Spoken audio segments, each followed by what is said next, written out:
Guarantee warranty নেই কখন বৃষ্টি নেমে পড়ে, এই কারণে আমি তাড়াতাড়ি চলে আসলাম। যে বাড়িতে এসে বসেছিলাম খাবার আনতে বললো, খাবার আনতে 40 মিনিট লাগছে। তো ছাতা খেয়ে আসতে আমার 10টা পার হয়ে যেত। যদি বৃষ্টি নেমে পড়ে আপনাদের আয়োজন সব দেখা যাচ্ছে বেঁচতে গেল, মানুষ কষ্ট করে এসেছি।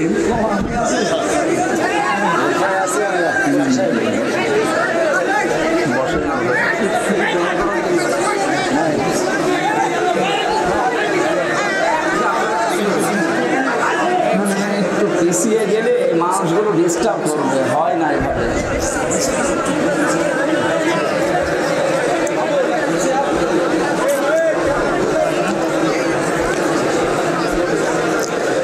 আমরা 1 ঘন্টা সময় যদি পাই ইনশাআল্লাহ আমরা তেলাওয়াত দিয়ে তো আয়াতটা, এই জায়গায় তো মানুষ ডিস্টার্ব করবে যে একটু পিছিয়ে বসলে ভালো হয়। স্যারের এটা স্যার আর একটু পিছিয়ে নেন তো, নাই তো মানুষ ঠিক আছে। আলহামদুলিল্লাহ দেন ওই চেয়ারটা একটু সরিয়ে দেন, দিয়ে একটু পিছিয়ে বসে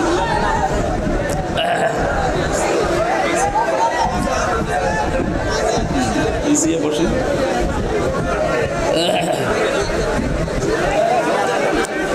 মাথায় লাগে না।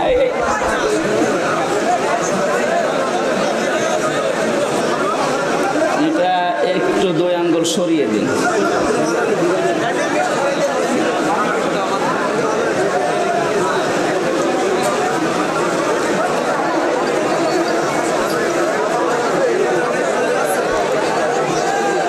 দুনিয়ার সব কাজ বাদ দিয়ে দল মত নির্বিশেষে আল্লাহর কোরআনের মহব্বতে বাড়ি থেকে পর্যন্ত চিনি নিয়ে আসলেন। আমরা খুশি হয়ে বলছি আলহামদুলিল্লাহ, রব্বানা লাকাল হামদ হামদান কাসীরান তাজ্জিবান মুবারাকান ফীহি। ইয়া রাব্বি লাকাল হামদু কামা ইয়ানবাগি লিজালালি ওয়াজহিকা ওয়া আযীমি সুলতানিক। বিশ্বনবী জানিয়েছেন এক সাহাবী এই দোয়াটা পড়ছিলেন নামাজের পরে। নবীজি ডাক দিয়ে বললেন, সাহাবী আমি নবী, তুমি নবী না। আমি যা দেখতে পাই তুমি তা দেখতে পাও না। তুমি যখন এই কথাগুলো বলছিলে নামাজে, আল্লাহর ফেরেশতারা দেখলাম তোমার জীবনের নেকি লেখার জন্য প্রতিযোগিতা করছে, কে কত বেশি নেকি লিখতে পারে। আমরা যেহেতু এটা পড়লাম, এখন ফেরেশতাদের কাজ হবে আমাদের আমলনামায় তারা প্রতিযোগিতা করে নেকি লেখা আরম্ভ করবে ইনশাআল্লাহ। এত আওয়াজ কানে আসলে আমার তো জানা কথা ভুলে যাবে সাদা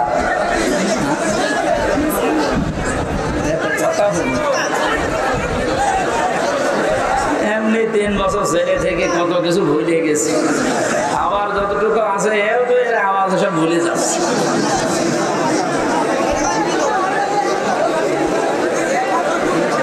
আপনাদের এই মাঠে কি এছাড়া আর বড় মাঠ ছিল না এলাকায়? এইভাবে হয় না, মাহফিল নিয়েছে কি আসছে। আপনারা শুরু করেন, আমরা চলে গেলাম।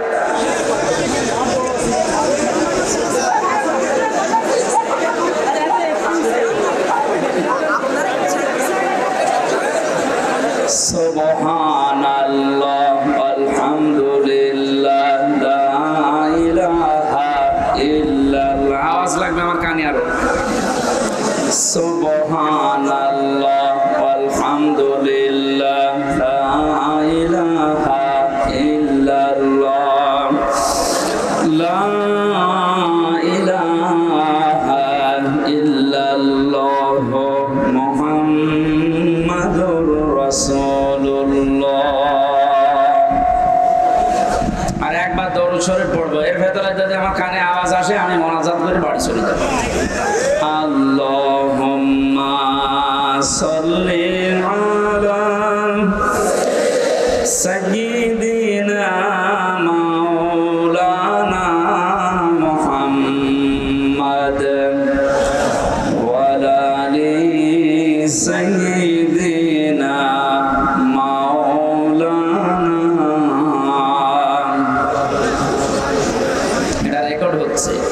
দেখেছেন কতগুলো কিরমান কাঁদবে, কালকে ছড়িয়ে দেবে এই দৃশ্য। ওখানে লেখা আছে না, দেখেন তো, যশোর চৌগাছা, সারা বাংলাদেশের 560টার উপরে থানা, এখন সব জায়গায় কালকে ছড়াবে।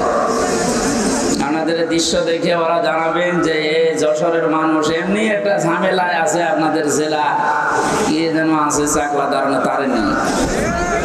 সে যাই হোক, নারায়ণগঞ্জে গেলে এক আল্লাহর ওলি আছে 72 রাকাত তাহাজ্জুদ নামাজ পড়তো, ওরা নিয়ে এক জানতো না, আছে জেলার লোক। আর যশোরে আছে আল্লাহর ওলি দেখুন, এটা তাহাজ্জুদ পড়ে না, অন্য জায়গায় যায়। তো এমনি এমনি আপনাদের এক বদনাম আছে। এরপরে যদি কোরআনের অনুষ্ঠানে এই করেন, আপনাদের তো বদনাম ছড়াবে কালকে। সুনামের জন্যে কোরআনের আয়োজন করে যদি বদনাম হয়ে যায়, আমার মনে হয় এটা না দিয়ে অন্য কিছু করার দরকার ছিল। নিজেদের দায়িত্ব নিয়ে চুপ করেন, ভাই বদনাম হয়ে যাচ্ছে, চুপ করেন। খুলনা আমার বিভাগ তো, এই জন্য একটু ঝামেলা বেশি। আমরা সারা জীবন রংপুর বিভাগের মানুষদেরকে একটা নাম বলি, মফিজ। এটা যেন বাদ দিয়েন না, এটা কেটে দিয়ে। ওরা মফিজ হলেও ভালো, নরম সরল, উদার আছে। আলা ভোলা গাড়িতে হরেন দেয়, তো তাকিয়ে দেখে যে হরেন কে দেশ, সাইড দেবে তো, এই কারণে ওদেরকে মফিজ বলে। কিন্তু ওরা গরিব মানুষ তো, রংপুর বিভাগের মানুষেরা, ওরা নবীজির হাদিস অনুযায়ী অন্যান্য বিভাগের চাইতে 500 বছর আগে জান্নাতে যাবে। ধনীদের চাইতে গরিবরা কত বছর আগে জান্নাতে যাবে? তোদের আর একটা সমস্যা আছে, বিড়ি বেশি খায়। আমাদের বিভাগে তৈরি হয় এটা, আর খায় ওরা। আমি যেখানে ছিলাম আকিস গ্রুপে, স্যারকে বলেছিলাম যে এইটা বাদ দিন, যদিও এটা দিয়ে আপনাদের শুরুতে এটা বাদ দিয়ে অন্তত কোনো খাবার বানান। ওনারা এটা আমেরিকার কাছে বিক্রি করে দিয়েছে কত হাজার কোটি টাকায় যেন, ওটা দিয়ে এখন খাবার বানায়। 65 রকমের খাবার আকিস গ্রুপ এখন বাংলাদেশ সহ বিশ্বে সাপ্লাই দিচ্ছে।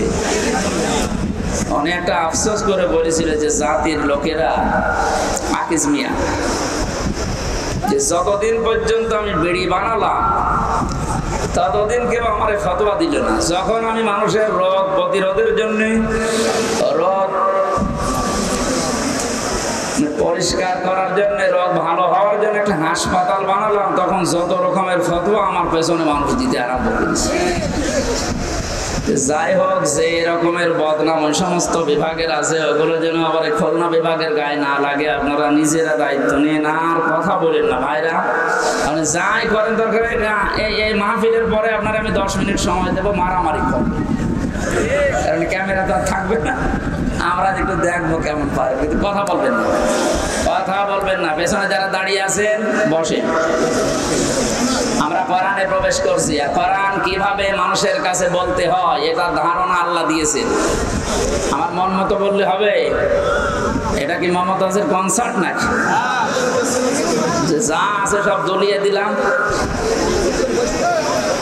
কোরআনে কারীম জানাচ্ছে যে এইভাবে মানুষকে শোনাও, কিতাবুন উনজিলা ইলাইকা ফালা ইয়াকুন ফি সাদরিকা হারাজুম মিনহু লিতুনজিরা বিহি ওয়া যিকরা লিল মুমিনিন।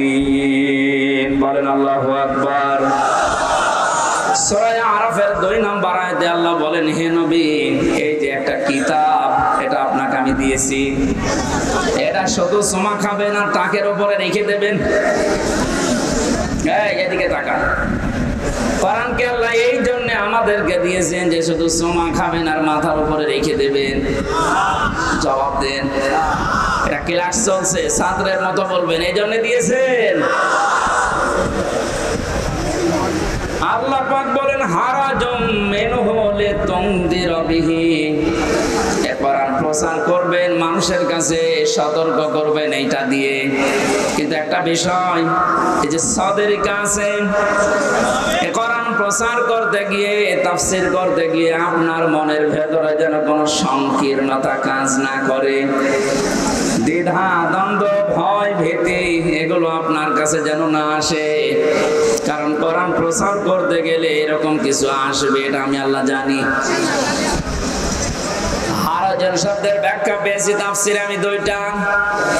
এক নাম্বার, হে নবী আপনি যখন কোরআন প্রচারে যাবেন, তাফসির করে শোনাবেন, দেখবেন অনেক মানুষ এমন সামনে বসা আছে তারা কোরআনের বক্তব্য না বোঝার কারণে মন খারাপ করবে।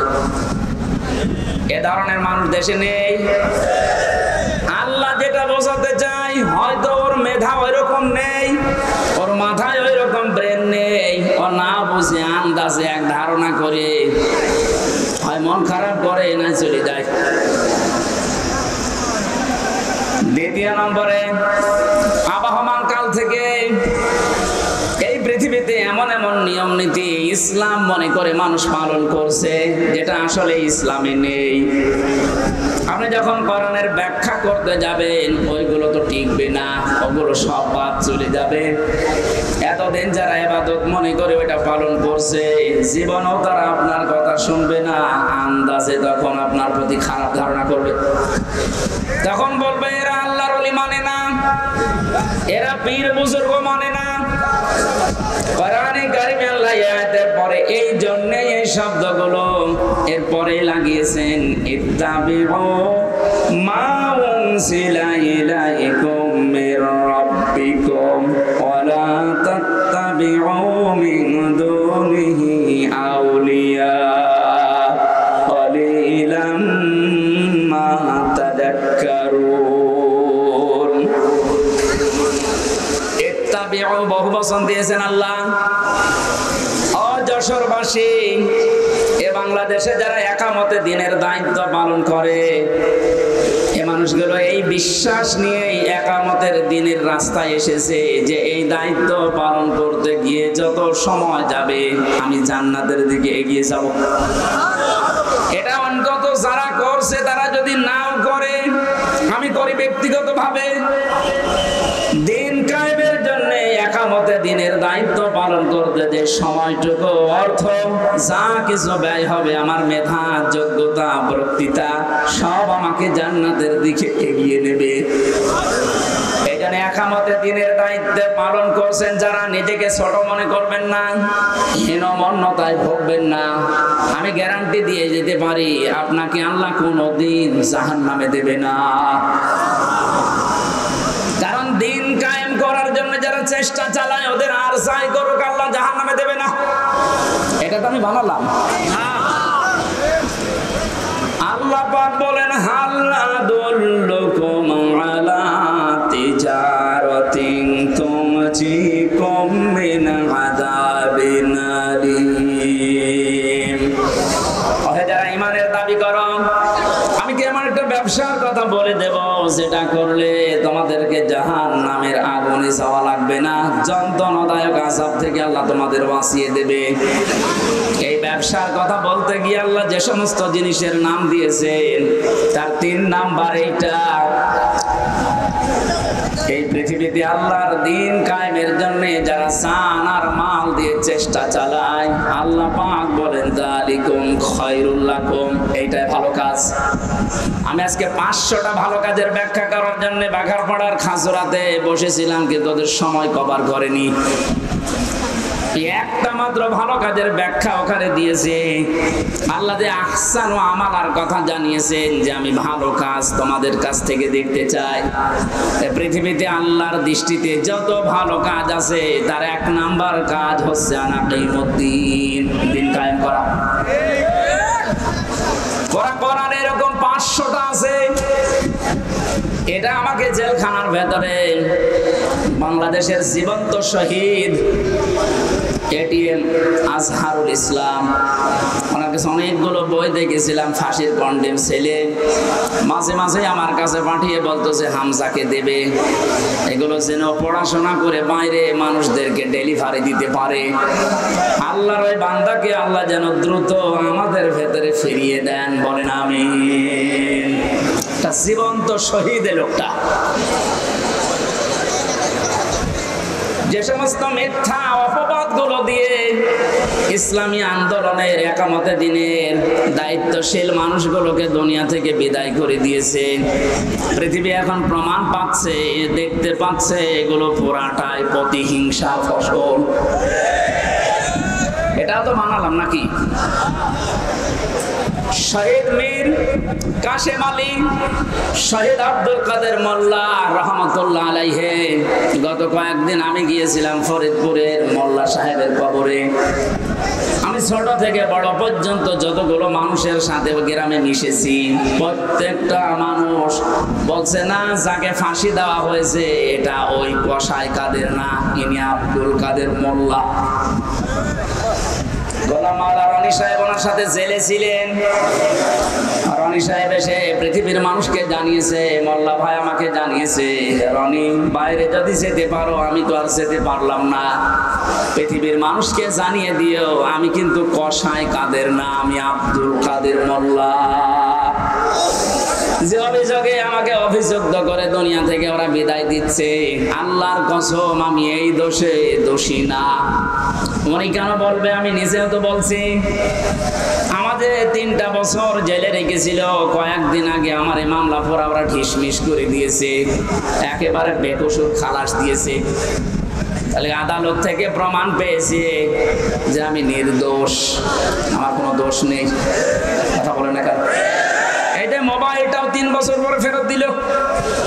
তন্ন তন্ন করে খুঁজেছে, এটা গ্রামের বাড়ি থেকে শুরু করে একেবারে যেখানে থাকি, আমি আকিস গ্রুপে ছিলাম, প্রত্যেকটা জায়গা চুলচেরা বিশ্লেষণ করে এই 3টা বছরের পর মাত্র 5-6 দিন আগে আমাকে আদালত বলেছে আপনি মুক্ত, কোনো দোষ আপনার পেলাম না। আমি আদালতে মনে হয় বলতে গেলাম যে আমার নিয়ে আদালত, এই 3টা বছর তো আপনার কাছে আমার মামলা ছিল, এতদিন পর্যন্ত তো বললেন না যে না এই মামলার কোনো মাল ম্যাটারেস নেই, কি দেখে বিচার করব, এখন বলছেন কেন? উনি এটাই বলতো যে হুজুর কিচ্ছু করার নেই, আমার হাত বাঁধা। কি বাঁধা? বলেন বলেন। এদেশের 1628টা চেয়ার আছে, এই চেয়ার না, 1628টা চেয়ারের 1627টা চেয়ারে হাত বাঁধা ছিল, শুধু একটা চেয়ারের হাত খোলা ছিল। যারা এই কাজ করেছেন আমরা এখন আহ্বান জানাবো, বাংলাদেশ যেহেতু দ্বিতীয়বার স্বাধীন হয়েছে, 1700-র উপরে জীবন দিয়েছে ছাত্র আর ছাত্রীরা, সুতরাং এই স্বাধীন দেশে আমরা আর কারো হাত বাঁধা দেখতে চাই না। এদেশে যত হাত বাঁধা আছে সব যেন আমার এই বিচারপতির মতো খুলে যায়। প্রত্যেকেই যদি স্বাধীনভাবে হাত খোলা কাজ করতে পারে, 1,10,000-এর উপরে এখন মামলার আসামি জেলখানায় আছে। আমার মনে হয় কমপক্ষে 80,000 মানুষ এমনিতে বের হয়ে যাবে যদি হাত খোলা বিচারপতি পাওয়া যায়। আমি আশা করছি 3টা বছর আমাকে যেভাবে করেছিল, একামতে দিনের দায়িত্বে যারা ছিলেন আমার মনে হয় তাদেরকেও এইভাবে করেছিল। জালেমদের হাতে ক্ষমতা, চেয়ার, আইন আর কানুন বানানোর ক্ষমতা থাকার কারণে ওরা মন মতো যা ছিল তাই করেছে। আমারটা যেমন বেকসুর খালাস পেয়েছি, আল্লাহর কসম যেগুলো মারা গেল, শহীদ হয়ে গেল, এই মানুষগুলো জীবিত থাকলে কেউ বেকসুর খালাস পেয়ে যেত। কোরআনের পাখি শহীদ আল্লামা দেলাওয়ার হোসেন সাইদি রহমতুল্লাহ আলাইহি, অনেকে বলছে উনি মারা গেছে, কে বলেছে মারা গেছে? ওনাকে মেরে ফেলা হয়েছে, ওনাকে মেরে ফেলা হয়েছে, এর বাস্তব প্রমাণ ওনার হাসিটা। কথা বলেন। আমি নিজে আমার বাবার যা আছে, আমার যা আছে, যদি ইসলামের খুঁটিনাটি বিষয়গুলো আমি মেনে জান্নাতে যেতে পারতাম, কসম খোদার জীবনও আপনাদেরকে আমি দিন কায়েম করা লাগবে এই ঝামেলাপূর্ণ কথা বলতাম না। এটা যে কত বড় যন্ত্রণা! আল্লাহ যেহেতু ইত্তাবিউ দিয়েছেন যে সবাই মিলে অনুসরণ করো, সবাই মিলে ইত্তেবা করো, একজন করলে হবে না, এই জন্যই তো আমরা সবাইকে নিয়ে অনুসরণ করতে চাই। সুখবর একটা আছে, বাংলাদেশে ইসলামী দল যতগুলো আছে প্রকাশ্য শিরক এবং বেদাত যারা করে এরা বাদ দিয়ে অন্তত আল্লাহ একজন আছে, কেবলাকে কেবলা বলে মানি। এইরকম কিছু নিয়ম নীতিতে যারা কাউকে শরীক করে না, কাউকে বিশ্বাস করে না আল্লাহ বাদে, এই মানুষগুলো দেখলাম আজকে সব এক হওয়ার জন্য ঐক্যবদ্ধ হচ্ছে।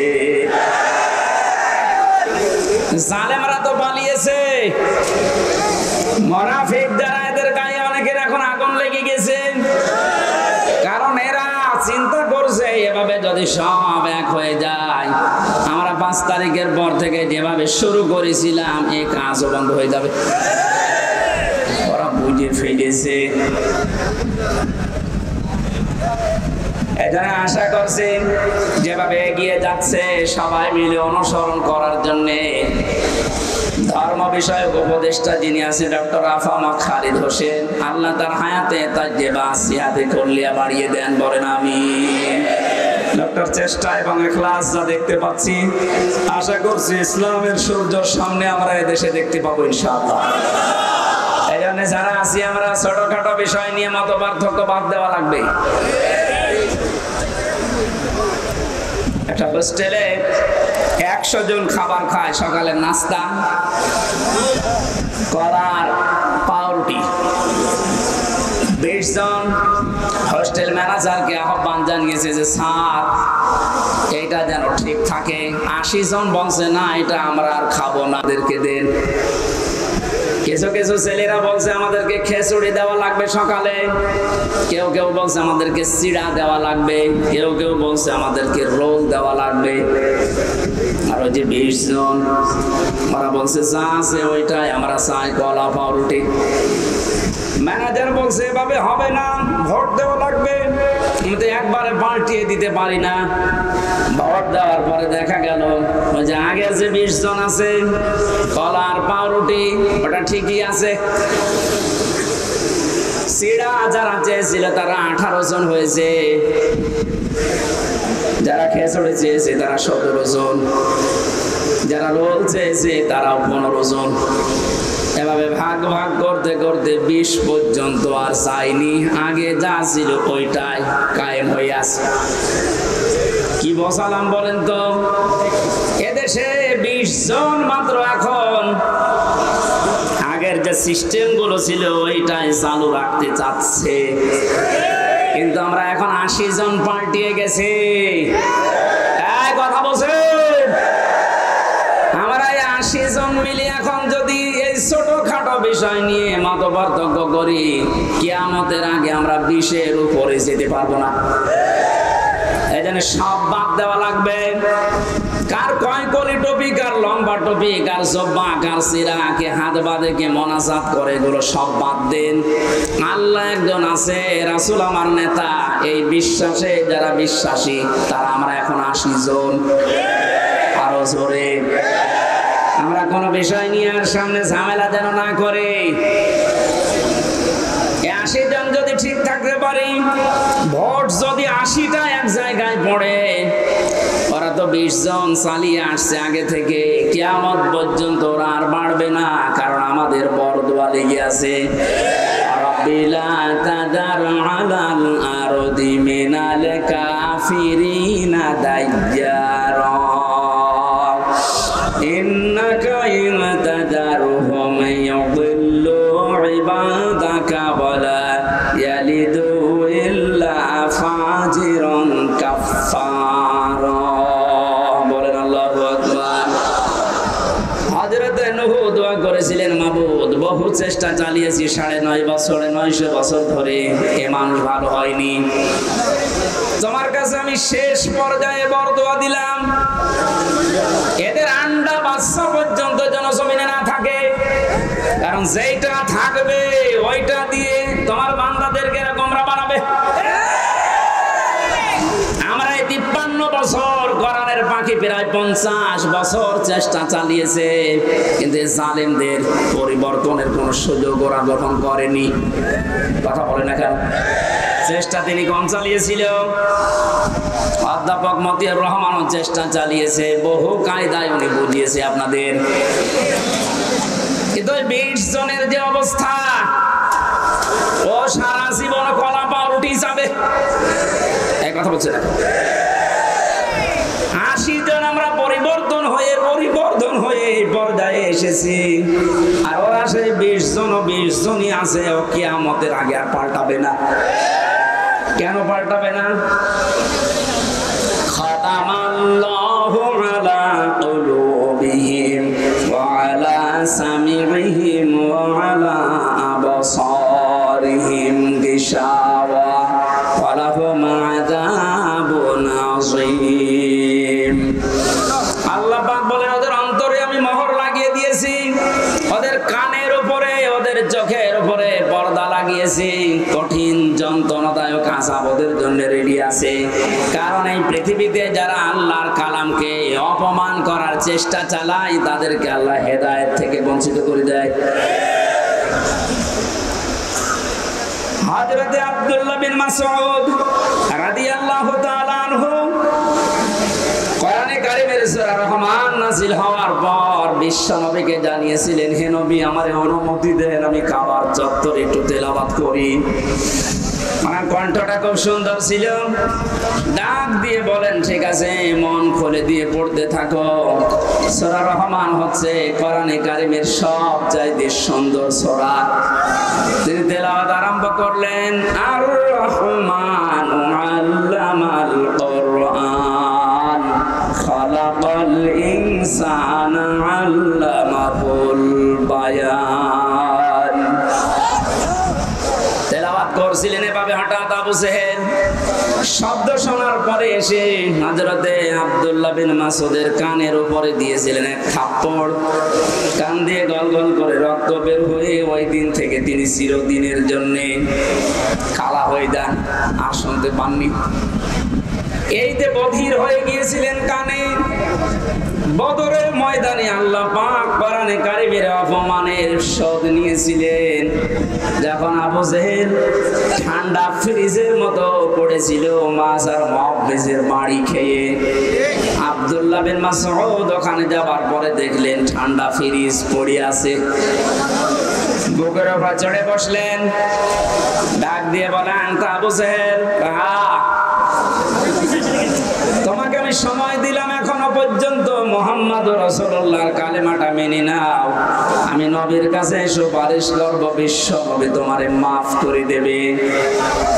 আবু জেহেল ডাক দিয়ে বলে, মাসউদ, আব্দুল্লাহ ছেলে মুহাম্মদ তোমাদেরকে জাদু করেছে, আমার পর্যন্ত আসতে পারে নাই। বলেন নাউজুবিল্লাহ। এখানে এখনো কথা বন্ধ হয়নি। এরা কি ইয়ারকি মারার জন্য এসেছে?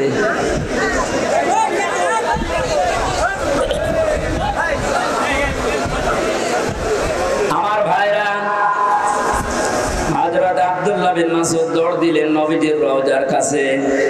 তাঁবুর ভেতরে দেখেন বিশ্ব নবী মুহাম্মদুর রাসূলুল্লাহ হাত তুলে মোনাজাতে লিপ্ত আছে। তিনি দেখলেন মোনাজাত যখন চলছে, আমি আরেকবার যাই। যারা পড়ে আছে এখনো মরে নাই, ওদের ভেতরে গিয়ে দেখলেন আবু জেহেল এখনো খাচ্ছে। ডাক দিয়ে বলে, তোরে সময় দিয়েছিলাম, আর একবার দিলাম, বল। আবার একই কথা জানিয়েছে। তিনি আর একবার ঘোড়া দিয়ে এসে বললেন, বল। এবার আর একটু বাড়িয়ে বলেছে, আব্দুল্লাহর পোলা মুহাম্মদ তোমাদেরকে জাদু করেছে, আমার পর্যন্ত আসতে পারে নাই। পরে আমি এখনো যদি পাই, এখনো টুকরা টুকরা করব। হযরত ইবনে মাসউদ বললেন, না, এতক্ষণ তোরে সময় দিয়েছিলাম, আমি আর সময় দিলাম না। তুই যখন মুহাম্মদুর রাসূলুল্লাহর উপরে এই দাবি তুললি, তোরে আমি শেষ করে দেব। তরবারি বের করে গলার ভেতরে লাগিয়েছেন। আবু জেহেল ডাক দিয়ে বলে, মাসউদ, কি করবি এখন? আলাদা করব। ওই সময় বলেছিল, আলাদা করবে কর, আমার গলাটা একটু বড় করে কাট, দেশের মানুষ যেন দেখে বোঝে যেটা নেতার মাথা। মরে যাচ্ছে, তাতে কমছে না। আমার মনে হয় এই দেশে 5 তারিখের পরে অনেক আবু জেহেলকে আমরা এখনো পর্যন্ত দেখতে পাচ্ছি। মরে যাচ্ছে, তেজ কমছে। খাতামাল্লাহু আলা কুলুবিহিম, আল্লাহ কলবের উপরে মেরে দিয়েছেন একেবারে মোহর। এর ভালো হওয়ার কোনো পরিবেশ নেই। ইবনে মাসউদ চিন্তা করলেন, এর মাথাটা যদি নবীজির তাবু পর্যন্ত নিয়ে যেতে পারি, নবী আমার জন্য দোয়া করবেন। তিনি মাথা ধরে টানলেন, দুই হাত দিয়ে দেখে নড়ে না। চিন্তা করলেন মাথা এত ভারী হয়ে গেল কি করে। কাছে যে রশি ছিল তরবারি দিয়ে কানের ছিদ্রি একটা, ওর ভেতরে বান্ধন দিয়ে তিনি টানতে আরম্ভ করলেন, দেখে না নড়ে না। কি মাথা এত ভারী হয়ে গেল কি করে? দুই কান ছিদ্রি করলেন, দুই কানের ভেতরে রশির অগ্রভাগ দুইটাই ঢুকিয়ে যখন সুন্দর করে বাঁধন দিয়ে অপর ভাগ ধরে টান দেওয়া আরম্ভ করলেন, এবার মাথা নড়া আরম্ভ হয়েছে। চিন্তা করেন, এতক্ষণ পর্যন্ত মাথা টান দিয়েছি নড়ে না, এখন নড়ছে কোন কারণে? আল্লাহ রাব্বুল আলামিন বোঝাতে চেয়েছেন, মাসউদ আমার কোরআন কাবার সামনে তেলাওয়াত করার কারণে এই লোকটা তোর কানের উপরে থাপ্পড় দিয়ে একটা কান নষ্ট করে দিয়েছিল। আমি আল্লাহ আজকে তোর হাতে ওর দুইটা কান নষ্ট করে দিয়ে প্রতিশোধ নিলাম। পরকালে কি করব এটা আমি আল্লাহ জানি। আমি যেটা বোঝাতে চাচ্ছিলাম, এই পৃথিবীর ময়দানে কোরআনে কারিমের গায়ে যারা হাত দেয়, অপমান করার চেষ্টা করে কোরআন কেন্দ্রিক কোন বিষয়ের সাথে, আল্লাহ পাক কিন্তু দুনিয়াতে তাদের শাস্তি দিয়ে দেখিয়েছেন। কমেল্লাই মন্দিরে যারা দেবতার পায়ের কাছে কোরআনে কারিম রেখেছিলেন, আজ কিন্তু ধরা পড়ে যাচ্ছে। দশ ছাপিয়েছে ইসলামী আন্দোলন যারা করে, একামতের দিন যে এরা করেছে, দুনিয়া উল্টিয়ে যাবে। কখনো একামতের দিনের কোন নেতা কর্মী দেবতার পায়ে কোরআন রাখবে আমি বিশ্বাস করি না। ওরা হেফাজত ইসলামের উপরে চাপাতে চেয়েছিল যে কোরআনেরা মে মাসের 5 তারিখে আগুন লাগিয়েছে, এটা এখন প্রমাণ হচ্ছে আগুন দিয়েছে কে? আপনাদেরকে হেদায়েত থেকে বঞ্চিত করে দিয়েছে আল্লাহ এমনিতেই না, প্রমাণ এইটাই। কারণ কোরআনের উপরে যারাই হাত দেয় তাদের কপাল আল্লাহ নষ্ট করে দেয়। আমার ভাইরা, আমরা সবাই মিলে অনুসরণ করব, কারণ হচ্ছে আমি একা একা অনুসরণ করার কথা আল্লাহ এখানে দেননি, বহু বচন দিয়েছেন। এজন্য সবাইকে নিয়ে অনুসরণ করতে চাচ্ছি। কিন্তু যাদের কপালে কোরআনের কারণে মোহর মারা আছে এই 20 জন, কলা পাউরুটি যারা চেয়েছে ও মরণ পর্যন্ত ওইটাই চাইবে। ওরা চাইতে থাক, আমরা তো এখনো 80 কয়জন? 80 বলেন বলেন, আরো জোরে বলেন আর একবার। 80 জন যদি এবার ভুল করেন, 20 কিন্তু আবার আসবে। ভুল করা যাবে? বলেন, একটু মিলিয়ে দেখেন তো কোথায় 80 আর কোথায় 20। এরপরও আমরা পারি না, কারণ আমরা কেউ 18, কেউ 17, কেউ 15, কেউ 14। আর ওরা যেহেতু আবহমান কাল থেকে আসতেছে ওই 20। আমরা আর এই 17, 18, 19-এ থাকবো না, আমরা এখন 80 হয়ে যাবো ইনশাআল্লাহ। সময় যেহেতু সামনে আসছে, আমরা 80 হব না 20 থাকবো ইনশাআল্লাহ। এটা করতে হলে সবাই মিলে আজ অনুসরণ করা লাগবে আল্লাহ যেটা দিয়েছে। তার নাম কি? বলেন বলেন। আল্লাহ পাক আয়াতের পরবর্তীতে জানিয়েছেন, ওয়ালা তাত্তাবিউ মিন দুনিহি আউলিয়া। কোরআন বাদ দিয়ে পৃথিবীর কোন ওলি আল্লাহর অনুসরণ করার দরকার নেই। প্রশ্ন আসতে পারে, আল্লাহ কি তার ওলিদের বিরুদ্ধে? না। সূরা ইউনূসের 62 নম্বর আয়াত, 11 নম্বর পারার 15 নম্বর পৃষ্ঠার 1 নম্বর লাইনে আছে, আলা ইন্না আউলিয়া আল্লাহি লা খাউফুন আলাইহিম ওয়া লা হুম ইয়াহজানুন। আল্লাহ পাক বলেন, কোনো ভয় নেই, কোনো চিন্তা নেই। আমার ওলি যারা, তাদের কোনো ভয় চিন্তা নেই। তারা জানালাম, এদের ব্যাপারে তোমরা সাবধান থাকবা, এদের ভয় চিন্তা নেই। অথচ সূরা আরাফের 3 নম্বর আয়াতে বললেন কোনো অনুসরণ করার দরকার নেই। ওই আয়াতের সাথে আয়াতের কোনো মিল পাচ্ছি না। তাহলে আল্লাহর কথাও চাচা এরশাদের মতো সকালে একটা বিকালে একটা।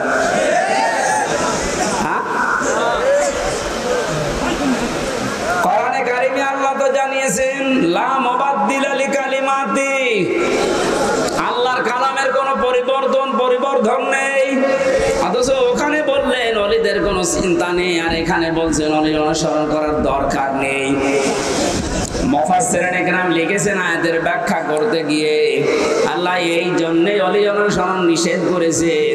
আল্লাহ খুব ভালোভাবে জানেন, কারণ বর্তমান ভবিষ্যৎ এগুলো সব জানেন কে? আরো জোরে বলেন।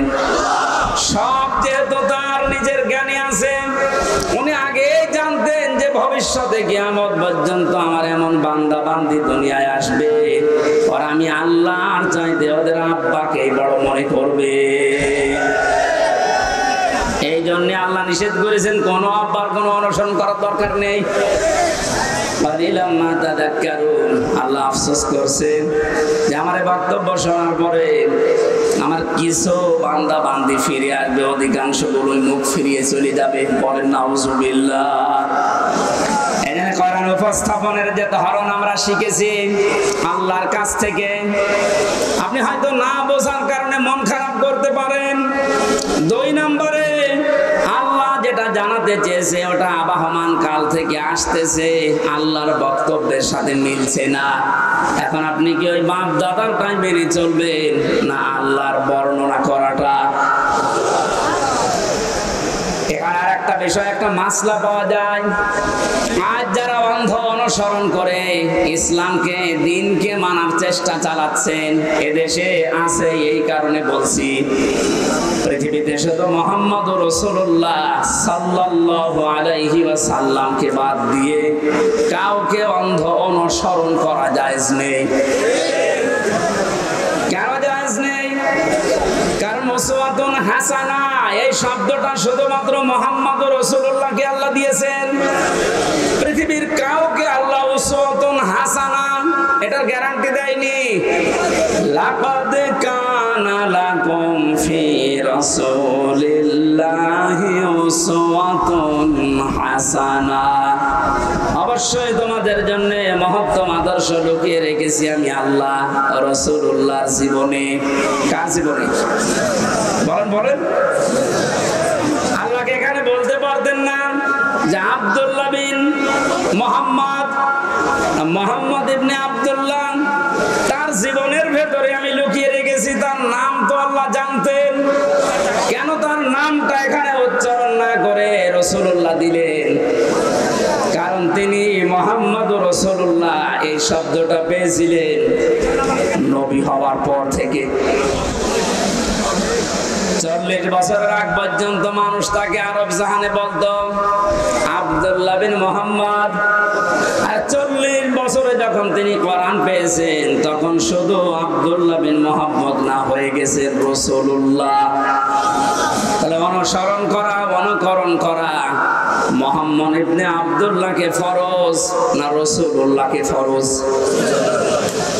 আশা করছি আমি যেটা বোঝাতে চাচ্ছি আপনি বুঝবেন।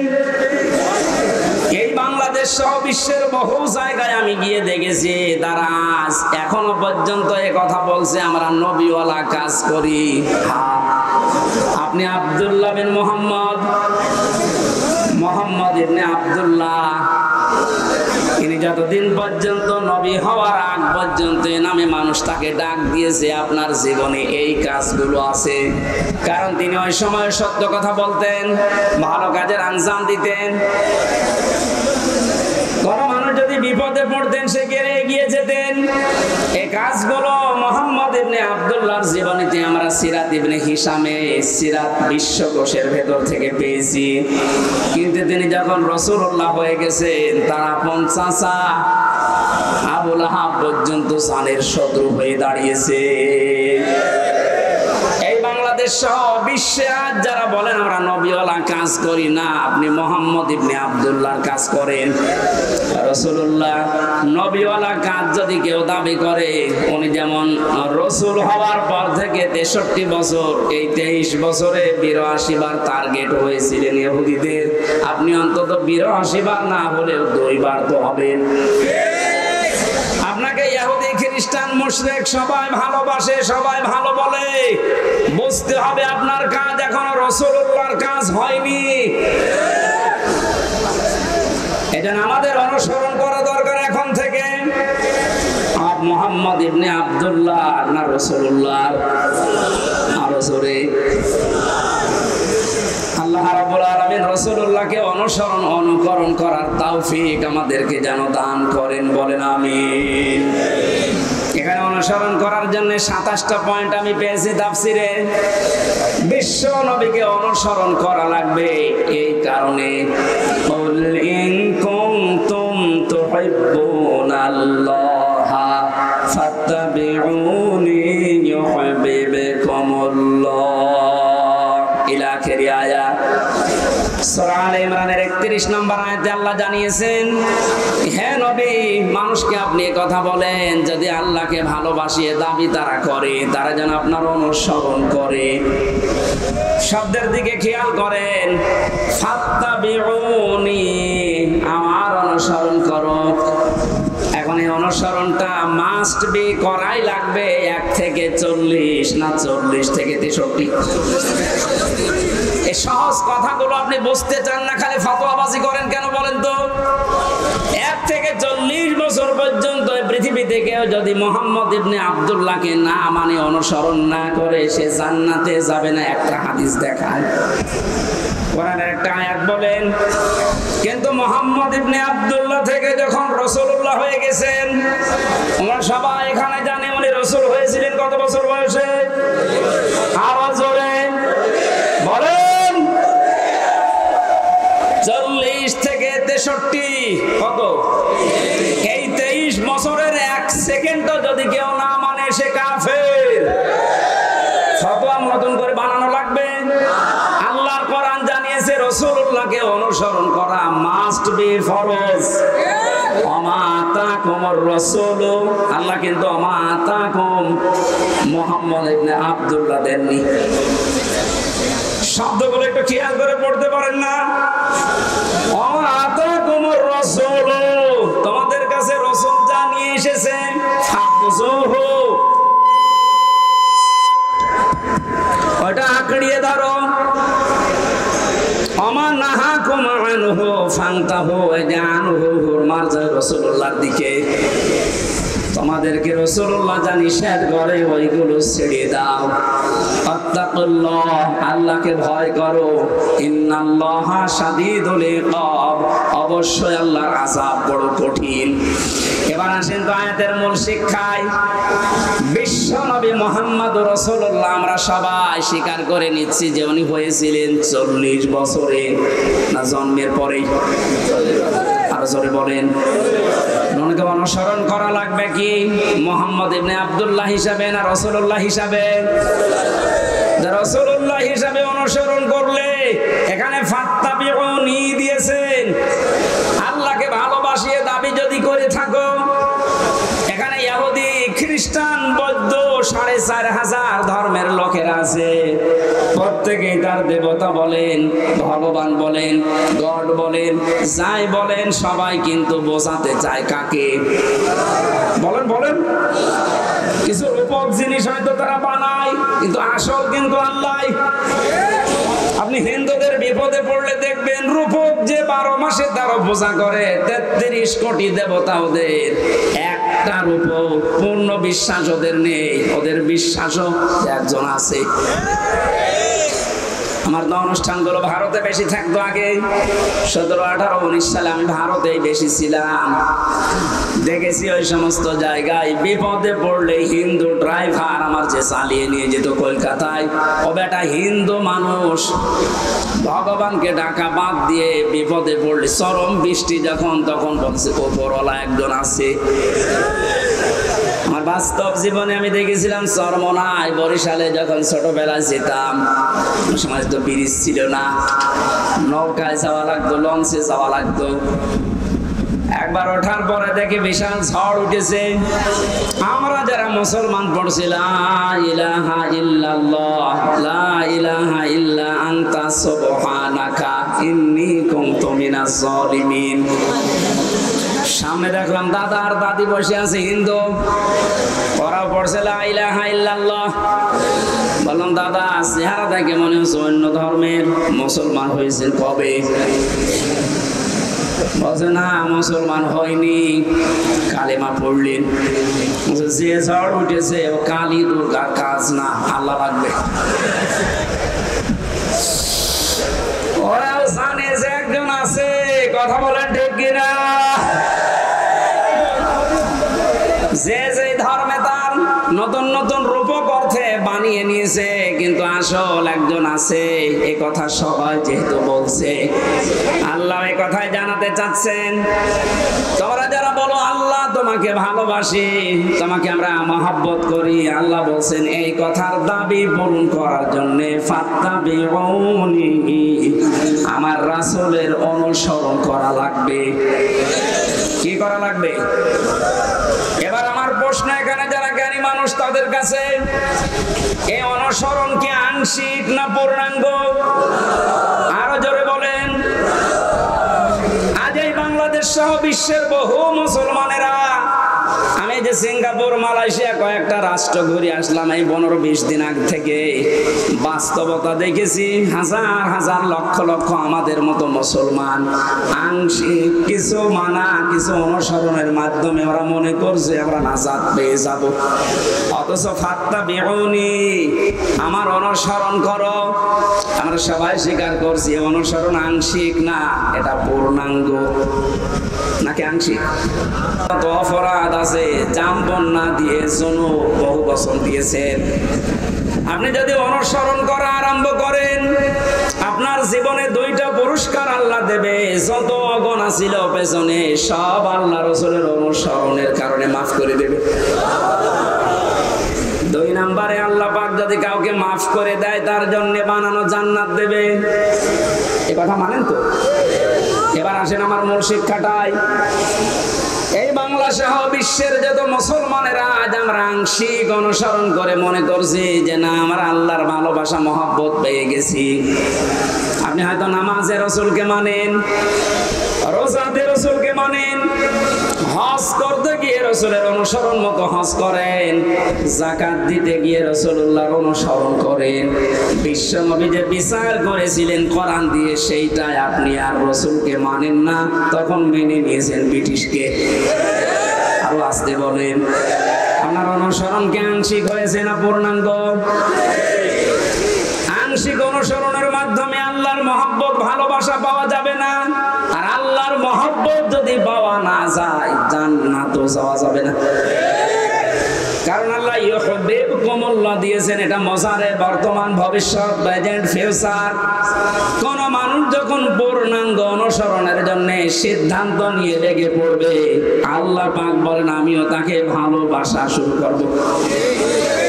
এখানে কত জ্ঞানী মানুষ আছেন, আপনার বিবেকের কাছে আপনার আমার প্রশ্ন, আপনার শরীর থেকে শুরু করেন, এই 3.5 হাত বডি, আপনার পরিবার, আপনার সমাজ, আপনার রাষ্ট্র, আপনার আন্তর্জাতিক নীতি তাকান, সব জায়গায় অনুসরণ যদি পূর্ণাঙ্গ আপনি না করেন, আল্লাহর কোরআন বলছে আপনাকে আল্লাহ এখনো ভালোবাসা আরম্ভ করে নাই। তাহলে এই আয়াত অনুযায়ী বাংলাদেশে হাজার হাজার পীর আল্লাহর ভালোবাসা এখনো পায়নি। বেশি বলে ফেললাম। আশা করছি আমি যেটা বোঝাতে চেয়েছি এখন থেকে আর অপূর্ণাঙ্গ না, আমরা পূর্ণাঙ্গ অনুসরণ করতে চাই রাসূলুল্লাহকে। আজকের আমার তেলাওয়াত কি তো আয়াত ওইটাই। সূরা ইউনূস 25 নম্বর আয়াত, কোরআনে কারীমের 10 নম্বর সূরা, এটা 11টা রুকু আছে, 109টা আয়াত আছে। মক্কায় নাযিল হয়েছে, একটা আয়াত আর একটা আয়াতের আংশিক পড়েছি। আল্লাহ রাব্বুল আলামিনও জানিয়েছেন। এবার আমি তাফসীর আকারে শুরু করছি, জবান খুলে পড়েন। আউযু বিল্লাহ মিনাশ শাইতানির রাজিম। বিসমিল্লাহির রহমানির রহিম।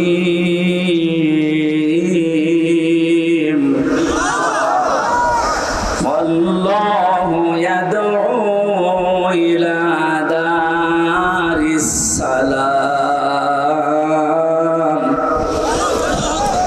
আল্লাহ পাক বলেন, আমি আল্লাহ তোমাদেরকে আহ্বান জানাচ্ছি, ডাকতেছি শান্তির ঘরের দিকে।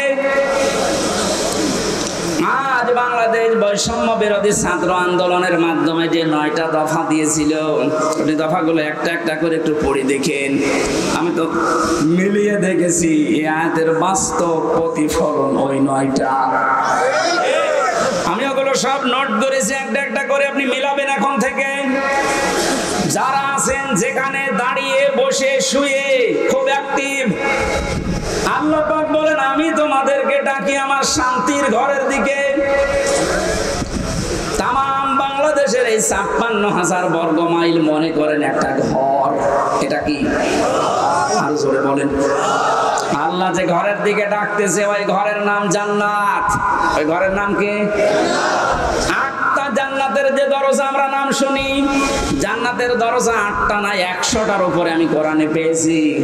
এ বিষয়ে একটা বইও লিখেছিলাম ওই সময়, যে জান্নাতের স্তর 100টা, তার ভেতরে দারুস সালাম একটা দরজার নাম। দারুস সালাম মানে শান্তির বাড়ি বা ঘর। আল্লাহ পাক এখানে ডাক দিয়েছেন যে তোমরা শান্তির ঘরে প্রবেশ করো। এই পৃথিবীর মানুষ যেটা উদাহরণ দিলে বসে বেশি, আমি ওইভাবে সেট করেছি। বাস্তবে আমরা দেখি একটা ঘর যদি কেউ বানাতে চায় বসবাসের জন্য, শান্তি পাওয়ার জন্য, ইসলাম শব্দটা এখানে আল্লাহ দিয়েছেন দারুস সালাম। সালাম সিলমন, এখান থেকে ইসলাম, এর শাব্দিক অর্থ হচ্ছে শান্তি। কিন্তু কেউ যদি সুখ পেতে চায়, এর আলাদা একটা আরবি শব্দ আছে রহাতুন। রহাতুন মানে সুখ। রহাতুন মানে কি? ঘরের ভেতরে মানুষ সুখ পাওয়ার জন্যই প্রবেশ করে। এই যে এখান থেকে সারাদিন সারা রাত মানুষ কর্মজীবন শেষ করে যখন বাড়িতে যায়, ঘরে প্রবেশ করার সঙ্গে সঙ্গে একটা অজানা শোক আপনাকে ঘিরে ধরে। আপনি একটু টের পান না? বাইরে যতক্ষণ আগে ততক্ষণ একটা আতঙ্ক কাজ করে, একটা ভয় ভয় কাজ করে। অথচ ঘরের ভেতরে 4 দেওয়াল দিয়ে যেটা আটকানো, কি আছে ওর ভেতরে, ওখানে গেলে একটা আলাদা শান্তি, ওই ভয়টা আল্লাহ যেন দূর করে দেয়। কথা বলেন ঠিক কিনা? আল্লাহ বলেন, আমি এমন একটা ঘরের দিকে তোমাদেরকে ডাকছি যে ঘরে প্রবেশ করলেই তোমরা সুখ আর শান্তি দুইটাই পেয়ে যাবে। যে তোমরা এখন একটা ঘর বানাবো, ঘর বানাতে প্রথমে খুঁটি দেওয়া লাগে। কি দেওয়া লাগে? খুঁটি বা পিলার দেওয়া লাগে। আল্লাহ যে ঘর বানাতে আমাদেরকে নির্দেশ দিচ্ছে যে শান্তির ঘরে প্রবেশ করো। এই ঘর যদি 56,000 বর্গ মাইলকে আপনি বানাতে চান, তাহলে 4টা খুঁটি আল্লাহর কাছ থেকে নেওয়া লাগবে। এই খুঁটিগুলো যদি কেউ ভারত থেকে নেয়, বিপদে পড়বে। ওরা এখন বিপদে আছে। কথা বলেন না কেন? ওরা বহু চেষ্টা চালিয়েছিল ওই সময় পাকিস্তান থেকে আমাদের এই চেষ্টাকে ভাগ করার জন্য। ওরা যেমন সাহায্য করেছে 7 সিস্টারের মাধ্যমে ওদের দেশকে ভাগ করার জন্য আমরাও সাহায্য করি। সালান আমরা শোধ দিয়ে দেব। আপনি যা করিয়েছেন আমরা ওইটাই করব। আপনারা ওই সময় ভাগ করে যদি আমাদের বন্ধু হয়ে যান, আমরাও কথা বলছেন। শুরু হয়ে গেছে অলরেডি। আলাদা পতাকা বানিয়ে উড়িয়ে দিয়েছে মণিপুরে। খেলা হবে না, খেলা আরম্ভ হয়ে গেছে। আপনারা যেমন আমাদের এতদিন বলেন আমরা বন্ধু, কারণ আপনাদের সেই পাকিস্তান আর এই বাংলাদেশ মাঝখানে ছিলাম, আমরা আলাদা করে দিয়েছি, এই জন্য আমরা আপনার বন্ধু। আমরাও পাশে তো দেখলাম ডক্টর ইউনূস প্রথমে এই ঘোষণা দিয়েছিল, এদেশকে অশান্ত করার জন্য যদি চেষ্টা চালান 7 সিস্টার থাকবে না। মানে যদি নাও করোনার পেছনে যে দেওয়াল আছে তারা হয়তো একটু কাঁটি নাড়াচ্ছে। আন্তর্জাতিক যে বিষয়গুলো আমি এখানে বলতে চাচ্ছি না। যাই হোক, আমি এতটুকু টাচ দিলাম, ওরা আমাদেরকে পাকিস্তান থেকে আলাদা করে যদি ওরা বন্ধু হয়, ওদেরকে আমরা এই 7 সিস্টার 7টা অংশে ভাগ করে বন্ধু হব। আমরা তো, ওরা একটা করেছিল, আমরা 7টা করে দিচ্ছি। আমরা আরো বড় বন্ধু না?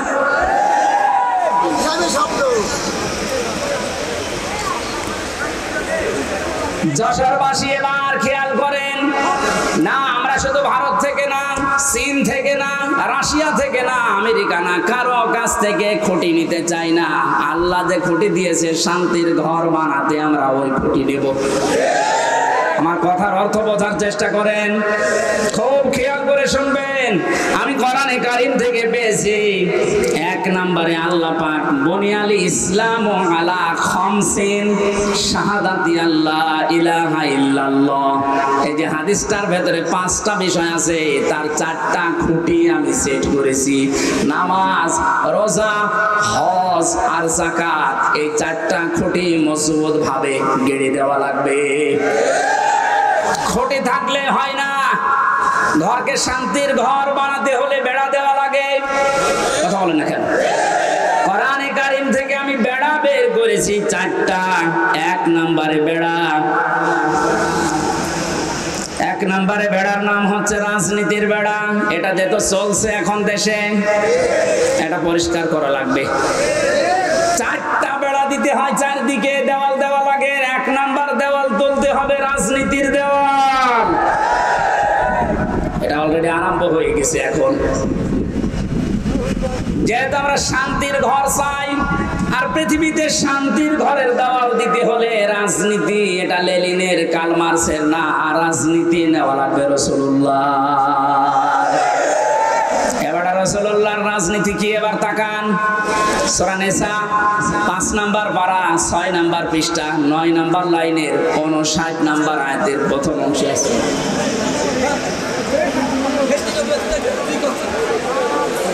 শেষ করে দেব না? ওই লোকটাকে তুলে আমার চেয়ারে বসিয়ে দেব।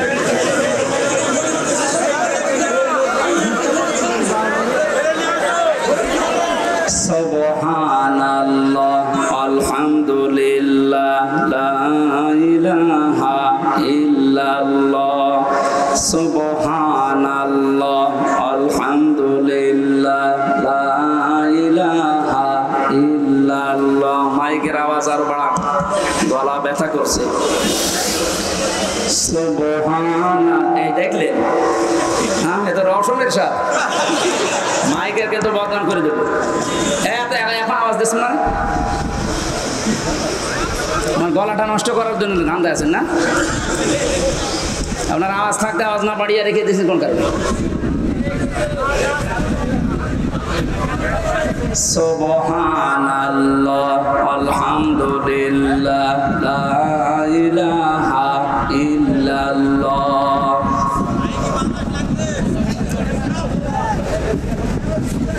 ফ্যানটা একটু সাইড করে থাক।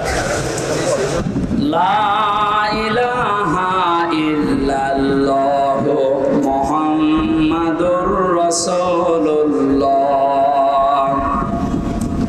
যশোরবাসী, শান্তির যে ঘর আমরা নির্মাণ করতে যাচ্ছি, এই ঘরে যারা রাজনীতির বেড়া হিসাবে থাকবে, এই মানুষগুলোকে অনুসরণ করার একটা বিশাল সুন্দর সিস্টেম আল্লাহ আয়াতে দিয়েছেন। আল্লাহ পাক বলেন, আমাকে অনুসরণ করো, আমার রাসূলকে অনুসরণ করো। তোমাদের ভেতরে যারা রাজনীতি করবে, নেতা হবে, নেতৃত্ব দেবে, তাদেরকে অনুসরণ করবা। কিন্তু শিক্ষা হচ্ছে আতিউ, এই শব্দটা, এটা একটা ফেল, এটা ভার্ব, এটা ক্রিয়া। এটা আল্লাহ নিজের নামে আর রাসূলের নামে দিয়েছেন, কিন্তু উলিল আমর যারা রাজনীতি করবে, নেতৃত্ব দেবে, নেতা হবে, তাদের আগে দেননি। বাংলার মুসলমানেরা, এমন একটা ঘর যেহেতু আমরা নির্মাণ করতে যাচ্ছি, যে ঘরে প্রবেশ করলে কোনো ভয় থাকবে না, কোনো চিন্তা থাকবে না। বলেন বলেন, এমন একটা ঘরে আমরা যেতে প্রবেশ করতে ইচ্ছা করছি বা প্রবেশ করব বলে আশা করছি যে ঘরের ভেতরে ঘরের এরিয়াতে গেলে কোনো চিন্তায় থাকবে না। ঘরের পাশে যে যদি ছিনতাইকারী ধরে, ঘরের ভেতরে যারা বসবাস করছে ওরা দা নিয়ে, খন্তা নিয়ে, বটি নিয়ে, কথা বুঝতেছে, বাড়ির ভেতর থেকে এসে ছিনতাইকারীকে এই ঝিনাইদহ সাবেক এমপির মতো টুকরা টুকরা করে ফেলবে। আমার মনে হচ্ছে এরা না বুঝে চিল্লাচ্ছে না, আমি জানি আপনারা বুঝে ফেলেছে। শান্তির যে ঘর আমরা বানাতে যাচ্ছি, প্রবেশ করতে যাচ্ছি যে সিস্টেম গুলো দিয়ে, রাজনীতির এই বেড়া দেওয়ার জন্য, দেওয়াল দেওয়ার জন্য আমাদের সামনে যারা আসবে রাজনীতি করতে, এই বেড়া দেওয়ার আগে দেখতে হবে আল্লাহ রাসূলকে মেনে চলে কিনা। এই জন্য আতিউটা আল্লাহ উলিল আমর রাজনীতি নেতাদের আগে দেননি। এখন থেকে সিদ্ধান্ত নিয়ে বাড়ি যাবেন আজকে। এই বেড়াটা যেহেতু সামনে দেওয়া লাগবে শান্তির ঘরে, সুতরাং আল্লাহ রাসূলকে যদি আমার বাবা হয়েও মেনে না চলে, ওই বাবাকে আমি ভোট দেব না। আমার আত্মীয় না, দূরের মানুষ, ও যদি আল্লাহ রাসূলকে মেনে চলে, ওর দ্বারা দুনিয়া এবং আখিরাতে আমার কাজ হবে, এতে কাজ হবে ওর দ্বারা, এটা আমি বানালাম। বলেন সূরা নিসা 5 নম্বর পারার 10 নম্বর পৃষ্ঠার 12 নম্বর লাইনের 85 নম্বর আয়াতে আছে, মাইয়াশ ফাআশাফাতান হাসানাতাই ইয়াকুল্লাহু নাসীবুম মিনহা ইলা আখির আয়াত। দলিলগুলো লম্বা করছি না, গরমই আমার ভেতরে ঘেমে যাচ্ছে, জন্য তাড়াতাড়ি করছি। দুনিয়ায় যারা একটা ভালো কাজে সুপারিশ করবে, ভোট দেবে, রায় দেবে, সমর্থন জানাবে, ওই লোকটা চেয়ার পাওয়ার পরে যে ভালো কাজ করে সওয়াব পাবে, আপনি শুধু এই রায় দেওয়ার কারণে একই সওয়াব পাবেন। যেই লোকটা এই কাজ করে আমাকে উপকার করছে দুনিয়া এবং আখিরাতে, সে যদি আমার দোলা ভাই না হয়, আমার বাবা না হয়, ও যদি আল্লাহ রাসূলকে মেনে চলতে পারে, ওকে আমি সমর্থন জানাবো, সাপোর্ট করব, সুপারিশ করব।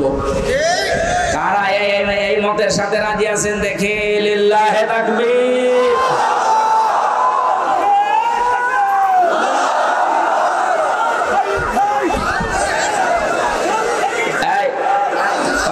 চেষ্টা করে আমি এখন যেটা বললাম এটা তো রাজনীতি হয়ে গেল না। না, এটা যদি রাজনীতি মনে হয় তাহলে সূরা নিসার 59 নম্বর আয়াত কেটে আপনি বাদ দিয়ে দেবেন।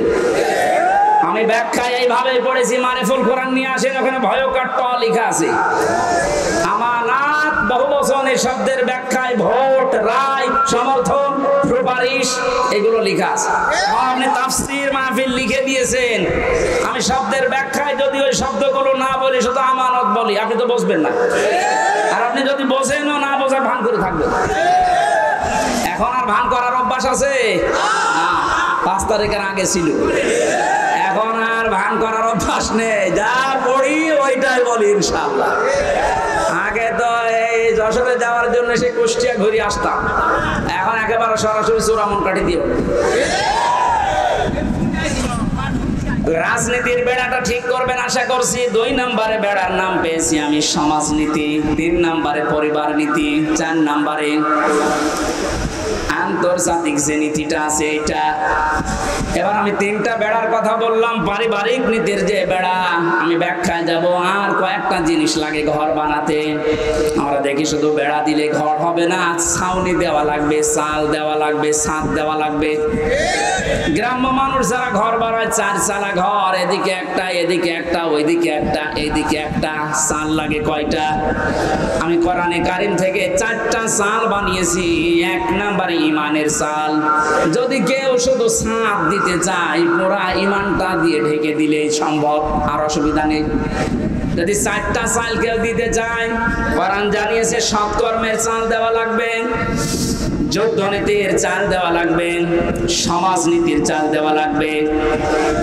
এই চালগুলো যদি একটা একটা করে কোরআন যেভাবে দিতে জানিয়েছে ওইভাবে আমরা দিতে পারি, শুধু চাল দিলেই হবে না, ঘরে প্রবেশ করার জন্য একটা দরজা লাগবে। আল্লাহ পাক যে দরজার ঘোষণা দিয়েছেন কোরআনে, লা ইলাহা ইল্লাল্লাহু মুহাম্মাদুর রাসূলুল্লাহ। আল্লাহর এই শান্তির ঘরে যদি কেউ প্রবেশ করতে চান তাহলে এই কালেমা পড়ে এই দরজা দিয়ে প্রবেশ করা লাগবে। গত পরশুদিন আমার চুয়াডাঙ্গা ছিল, স্বামী স্ত্রী দুইজন এই দরজা দিয়ে অলরেডি প্রবেশ করেছে। এর কয়েকদিন আগে ছিল গাইবান্ধা, সরমজিৎ নাকি নাম যেন, এই লোকটা এই দরজা দিয়ে আল্লাহর এই শান্তির ঘরে অলরেডি প্রবেশ করেছে। প্রতিদিন প্রতিনিয়ত আজকেও দেখলাম 26 জন আল্লাহর এই কালিমা পড়ে এই দরজা দিয়ে অলরেডি শান্তির ঘরে ঢুকে পড়েছে। আমরা তো আগে থেকেই ঢুকে বসে আছি। তাহলে আল্লাহ যে ঘর বানাতে বললেন, এই ঘরের দরজার নাম কালেমা। নাম কি? জবান খুলে একবার পড়েন, লা ইলাহা।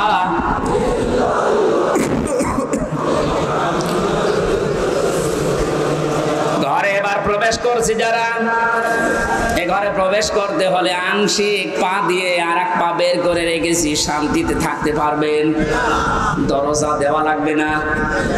বলেন, দরজা যদি কেউ দিতে চায়, কোরআনে কারীম জানাচ্ছে, ইয়া আইয়ুহাল্লাযীনা আমানু দুখুলু ফিস-সিলমি কাফা। সূরা বাকারা 208 নম্বর আয়াতের প্রথম অংশে আছে, ও হে ঈমানদারেরা, তোমরা যদি সত্যি শান্তি পেতে চাও, আমি যে ঘর দিলাম ইসলামের, এখানে আংশিক প্রবেশ করবা না, পুরোপুরি প্রবেশ করো। জোরে বলেন আল্লাহু আকবার। ঘরে প্রবেশ করে যদি দেখেন জ্বালানা নেই, থাকতে পারবেন? আরামে ঘুমাবেন, দরজা বন্ধ, জ্বালানা দিয়ে চুরি হয়ে যাবে। আল্লাহ পাক এজন্য জানিয়েছেন, এই ঘর শান্তিময় রাখতে হলে আগে জ্বালানা ঠিক করো। আমরা পুরো ঘরের 2টা 3টা 4টা পর্যন্ত জ্বালানা দেখি। কোরআনে কারীম থেকে আমি জ্বালানা পেয়েছি, এদিক থেকে বাতাস ঢুকবে, ওই দিকে বের হয়ে যাবে। 2টা, একটা মুআমালাত আর একটা মুআশারাত। আমিরে জামাত ডাক্তার শফিকুর রহমান যেটা এখন অলরেডি আরম্ভ করেছে, এই কথা বলছেন, শান্তির এই ঘরে থাকতে হলে জ্বালানা লাগবে। আর একটা দিলে হবে না, একটা জ্বালানা দিলে বাতাস একদিকে প্রবেশ করে দম বন্ধ হয়ে যাবে। এটা যেন বের হতে চাই, এই জন্য আমাদের মুআমালাত মুআশারাত ঠিক করা লাগবে। মানে ভারতকে জানিয়েছেন আপনাদেরকে আমরা বন্ধ হিসাবে পেতে চাই। চীনের রাষ্ট্রদূত সেদিন যে প্রশংসা করেছেন, জালেমরা তো নেই, অনেক মুনাফিক এখন চলে যাচ্ছে। কত বিচক্ষণ লোক আপনি জানেন। আমি ছিলাম তার সাথে 4 দিন, বাস্তবতা দেখেছি। লোকটার মাথা না, এটা একটা ম্যাগনেট। আপনি 20 বছর পরে যেটা বুঝবেন, আল্লাহ ওনাকে 20 বছর আগে ওইটা বোঝার মতো তৌফিক দিয়ে দিয়েছেন। ওনার যে স্যাক্রিফাইস, ওনার যে বিচক্ষণতা, যে তাওয়াক্কুল ভেতরে আছে, আর যে ইখলাস নিয়ে উনি কাজ করে, আমার আল্লাহ মনে হয় এই কারণে ওনাকে আস্তে আস্তে তুলে দিচ্ছে। আপনি যত ষড়যন্ত্র করেন রুখতে পারবেন না। ওনার প্রতিটি পদক্ষেপ আমার মনে হয় তাহাজ্জুদের নামাজ পড়ে সিদ্ধান্ত নিয়ে তারপরে করেন। জেলখানায় যতদিন আমি দেখেছি, আমার তো সেজদা ছিল 2 মিনিট 2.5 মিনিট, আর ওনার সেজদা ছিল 1 ঘন্টা 1.5 ঘন্টা। উনি সেজদায় যে মনে হয় কাঁদতেন যে আল্লাহ আমাকে আরো ছেলে মেয়ে বেশি দাও, আমার সম্পদ আরো বাড়িয়ে দাও। কি করেছে 1 ঘন্টা 1.5 ঘন্টা সেজদায় বসে বসে। এমন এমন কিছু উনি এই যে বছরের পর বছর জেল খাটার মাধ্যমে চেয়েছিলেন, আমার আল্লাহ ওই চাওয়াগুলো জিনিস এখন আস্তে আস্তে ওনাকে দিয়ে দিচ্ছে। জালেমরা বিদায় নিয়েছে, মুনাফিকদেরকে বলবো আপনি থামেন, পারবেন না। কারণ ওনার যে মুআমালাত, ওনার যে মুআশারাত, যে বিচক্ষণতা। কোথায়? কুষ্টিয়ায় 3 জন হাসপাতালে ভর্তি আছে। কুষ্টিয়ার জেলা আমির জানে না, উনি আছে কক্সবাজারে। ওখান থেকে জেলা আমিরকে কল দিয়ে বলছে 3 জন আপনার জেলায় হাসপাতালে কিছুক্ষণ আগে অ্যাক্সিডেন্ট করে পড়ে আছে, আপনি কোথায়? আপনি বলেন তো তার দূরদর্শিতা কত দূর। সেরকম একটা জেলা না, 64টা জেলা বাংলাদেশে।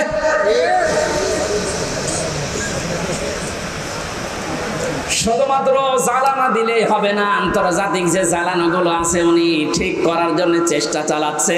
আল্লাহ যেন ওনাকে নিজের কুদরত দিয়ে পরিচালিত করেন, বলেন আমিন। শুধু চালানা থাকলেও ঘর ঠিক থাকে না, ভেন্টিলেটর লাগে।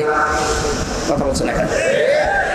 ভেন্টিলেটর লাগবে না আলো বাতাস প্রবেশ করার জন্য, ডিশের তার লাগানো লাগবে না, বিদ্যুতের তার লাগানো লাগবে, ওয়াইফাই তার লাগাবেন, নাই তো আপনি আন্তর্জাতিক বিশ্ব নিয়ে খেলবেন কি করে, জানবেন কি করে। এই জন্য ভেন্টিলেটর লাগবে কমপক্ষে 2টা 4টা। আল্লাহ রাব্বুল আলামিন কোরআনে কারিমে এমন সুন্দর সুন্দর ভেন্টিলেটর দিয়েছেন। সূরা আলে ইমরানের 85 নম্বর আয়াতে আছে, সূরা আলে ইমরানের 83 নম্বর আয়াতে আছে, সূরা আলে ইমরানের 19 নম্বর আয়াতে আছে। সুবহানাল্লাহ বলতে পারেন না? আমার গলা ব্যথা করছে, এজন্য দলিলগুলো শুধু নাম বলছি। এভাবে যদি ঘর আমরা একটার পরে একটা পয়েন্টে যে সাজালাম, এগুলো একটা করে এখন ব্যাখ্যা আরম্ভ করব।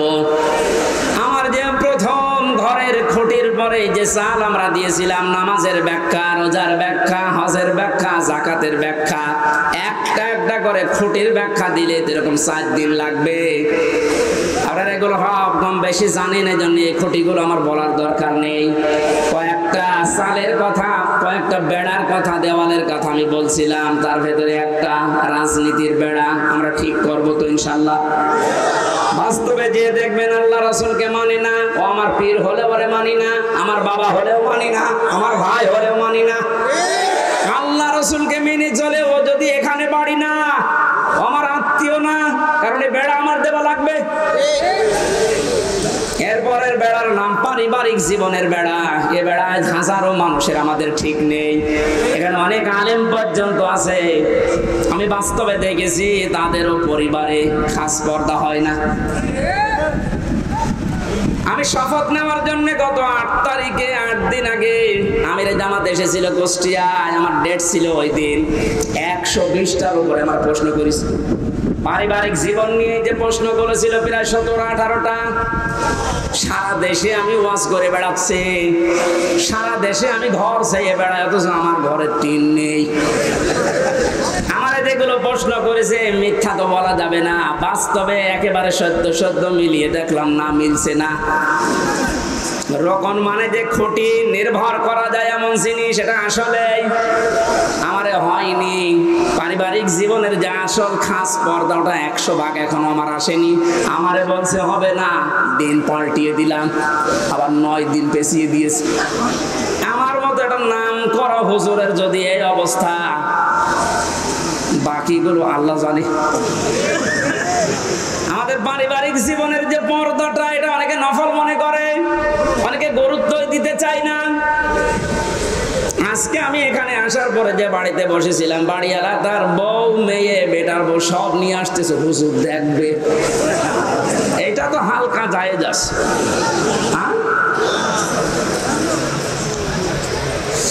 মেয়েদের পর্দা পারিবারিক জীবনে যে ফরজ, এটা অনেকে জানেই না। এদের একামতে দিনের খুঁটি হওয়ার জন্য, আমি আরবিটা বললাম না, খুঁটি হওয়ার জন্য অনেক কাঠ খড়ি পোড়ানো লাগে। সত্যি যদি কোনো মানুষ একনিষ্ঠভাবে ইখলাসের সাথে খুঁটি হিসাবে কাজ করতে চায়, আমার যতটুকু বাস্তবতা দেখলাম 120টা প্রশ্নের ভেতরে আল্লাহ তাকে জান্নাত দিয়ে দেবে। আমাদের পারিবারিক জীবনে স্বামী স্ত্রীর যে সম্পর্কটা হওয়ার কথা ছিল, এখন আস্তে আস্তে ভারতের এই চ্যানেলগুলো থেকে, আশপাশের মানুষের ব্যবহার থেকে আমরা সব নষ্ট করে ফেলেছি। অধিকাংশ স্ত্রীর স্বামীর ওপরে শ্রদ্ধা নেই, ভক্তি নেই, খালি ভুল ধরার চেষ্টায় থাকে। এরকম বউ নেই?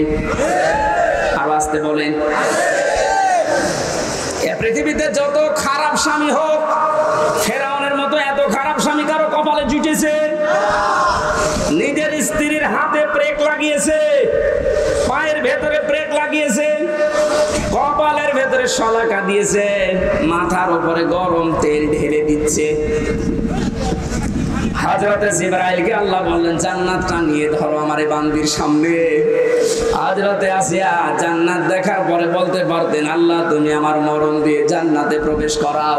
তিনি বলেননি, তিনি বলেছিলেন, মাবুদ তুমি জান্নাত আমার আমার সামনে পাঠিয়ে দিয়েছো, আমি এইটা চাই না। আমি চাই তুমি যেখানে আছো ওই জায়গায় একটা ঘর আমার জন্য আলাদা বানাও, যেন ওখানে বসে বসে সব সময় তোমাকে দেখা যায়। আমার উপরে অত্যাচার চলছে, জুলুম চলছে, তোমার আবার যেন রাগ হয়ে না যায়। অনাজ্জিনি মিন ফিরআউনা ওয়া আমালিহি অনাজ্জিনি মিনাল কওমিজ যালিমিন। আরবি গ্রামার যারা বসে জিজ্ঞাসা করে না, খালিদ করে আল্লাহ টান দিয়েছেন, অনাজ্জিনি, আমাকে তুমি বাঁচাও। এই যে অত্যাচার করে আমার স্বামী নিজে আর লোক দিয়ে করায়, এই জালেমদের হাত থেকে তুমি আমাকে বাঁচাও। কিন্তু আল্লাহ তুমি রাগ করে আমার স্বামীর উপরে গজব দিও না। এত বড় কঠিন বিপদের ভেতরে স্বামীর জন্য বরদোয়া দেয়নি। আর আমার আপনার বউ সারা জীবন আপনি মাটি করে দেবেন, খাটতে খাটতে মাথার ঘাম পায়ে ফেলে চুল উঠে যাচ্ছে আপনার। একদিন যদি একটা সাবান কম হয়, ফোঁটা দিয়ে ফোঁটা বের করে ফেলবে। বরদোয়া তো আছে বাংলা আরবি মিলে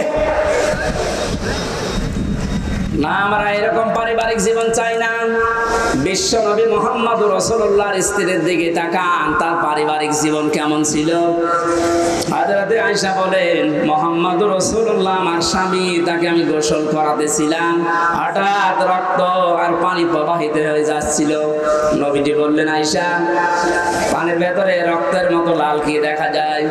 হযরত আয়েশা বলেন, হে রাসূল, আপনি যখন গোসল করার জন্য টুলের উপরে বসেছিলেন, ওর একটা পায়া আমার পায়ের উপরে পড়েছিল, আঙ্গুল ফেটে রক্ত বের হচ্ছে। বললেন, একটু বলতে পারলেন না আমাকে? আমি আগে উঠে পড়তাম। হযরত আয়েশা বলেন, হে রাসূল, এটা তো আমার পায়ের আঙ্গুল ফাটা, রক্ত বের হয়েছে। যদি কলিজা ফেটে রক্ত বের হতো, আমার স্বামীকে আমি উঠতে বলতে পারতাম না। এরকম ভক্তি শ্রদ্ধা করা বউ তো ঘরে ঘরে। কার বউ এরকম? একটু হাত তোলেন তো। এই মহিলারা আছে কোনে গো? একটা মানুষও হাত তোলেন। কিসের ওয়াজ করবে? আমাদের এই যে বেড়া আছে দেওয়ালে, দেওয়াল নড়বড়ে যারা যাচ্ছে, কিসের সুখ পাবেন এই দেওয়ালের ভেতরে? কি আশ্চর্য! যশোরের মা বোনেরা একটা স্বামীও হাত তোলে নাই। আলহামদুলিল্লাহ বলবো না নাউজুবিল্লাহ বলবো? আমি জেলখানায় দেখেছিলাম 100 জনের প্রায় 70 জন জেল খাটতেছে এই পারিবারিক জীবনের কারণে। বই মেরে ফেলেছে, না আদা মারা করেছে, যৌতুকের কারণে। এই সমস্ত বিষয় নিয়ে ওখানে বসে বসে আমি একটা বই লিখেছি, দাম্পত্য জীবনে কলহ এবং সমাধান কি। মেয়েদের জন্য বিশেষ করে গাড়িতে আছে কিনা জানি না, আছে, ওটা নিয়ে যাবেন বর জন্যে। ওরা বলবেন এটা শেষ করো। মেয়েকে বিয়ে দেওয়ার আগে ওটা পড়াবেন। 120 পৃষ্ঠা লেখা আছে, যাওয়ার সময় গাড়ি থেকে নিয়ে ওদের পড়ান। পারিবারিক জীবনের এই যে দেওয়ালটা, বেড়াটা, এটা আমাদের ঠিক করা দরকার। নয়তো আপনারও জীবনে এই জল্লাদ শাহজাহান এবং এখন যে জল্লাদ আছে কেন্দ্রীয় কারাগারে, এর নাম ইলিয়াস, এই বউ মারার কেসে জেল খাটতেছে। আমাদের কপালে ওরকম আবার এসে যাবে কিনা আল্লাহ জানে। এই জন্য ওইটা নিয়ে পড়ান, পারিবারিক জীবনের এই দেওয়ালটা, বেড়াটা ঠিক করেন। আল্লাহ এরকম একটা শান্তির ঘর আমাদেরকে তৈরি করার তৌফিক দিন, যে ঘরের ভেতরে প্রবেশ করলে শান্তি পাওয়া যায়। আল্লাহ আমাদেরকে দোয়াও শিখিয়েছেন, আমরা ওই দোয়াই আরম্ভ করছিলেন। রব্বানা হাব লানা মিন আজওয়াজিনা ওয়া যুররিয়াতিনা কুররাতা আয়ুনিন ওয়াজআলনা লিল মুত্তাকিনা ইমামা। রব্বুল আলামিন, কোরআনে কারীম শোনার জন্য, বোঝার জন্য যশোরের এই মানুষগুলো এত পাগল। তুমি তাকিয়ে দেখো, প্রচন্ড এই গরমে আমার আমার পেছনে ফ্যান লাগানো আছে, এরপরও আমার অবস্থা যা, ভেতরে ঘেমে শোধ চলতেছে। এই মানুষগুলোর ফ্যান নেই, পাখা নেই, বাতাস নেই, ঘন্টার পরে ঘন্টা এরা বসে আছে। কোরআনের ইজ্জতে এদেরকে তুমি ওমরের মতো বানিয়ে দাও। আজকের আলোচনায় সওয়াবগুলো তুমি নবীজির রওজায় পৌঁছিয়ে দাও। যত মানুষ কবরে আছে আল্লাহ কবরবাসীদেরকে ক্ষমা করে দাও। এ মাহফিলের আয়োজন করতে গিয়ে তোমার যে বান্দারা শ্রম দিয়েছে আল্লাহ, আল্লাহ তাআলা আমার যে শ্রদ্ধাভাজন শ্বশুরের কারণে এখানে এসেছি, নসির আহমেদ, রব্বুল আলামিন তোমার এই গোলামকে ইসলামী আন্দোলনের সঠিক কর্মী বানিয়ে দাও। তার জীবনের ভালো কাজগুলো কবুল করো, অন্যায় কাজগুলো মাফ করে দাও। আল্লাহ আমার মামা শ্বশুর মাওলানা আলমগীর হোসেন আমার সাথে আজকে এসেছে।